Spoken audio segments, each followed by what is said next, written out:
Politics is about symbols, and this time was no different.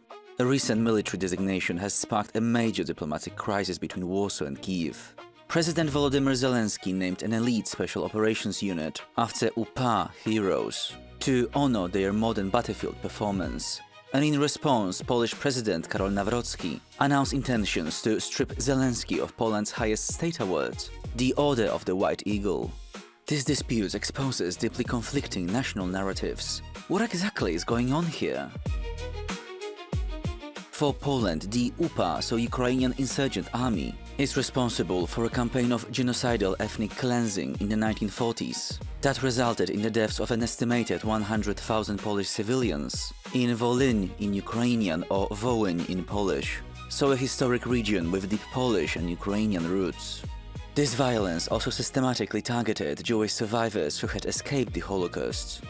Conversely, for Ukraine, the UPA is remembered as a symbol of anti-Soviet resistance and a heroic struggle for independence.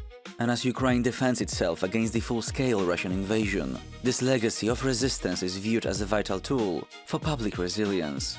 And Ukrainian officials emphasize that this designation was a grassroots request from the frontline soldiers, with no anti-Polish intentions.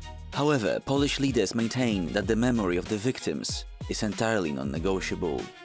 The risks of this trust crisis are exceptionally high, with some in Warsaw even calling for blocking Ukraine's EU accession over the scandal.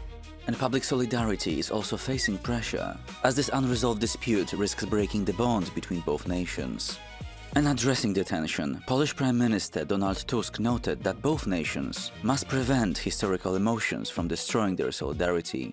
A prolonged conflict, Tusk warned, ultimately only serves the strategic interests of Moscow. So as said, politics is about symbols, but this time it could be different. Because history shows that even the deepest historical wounds can be managed through active cooperation. A precedent clearly seen in the journey of Polish-German reconciliation. The Ukrainian Insurgent Army will always remain a deeply divisive symbol.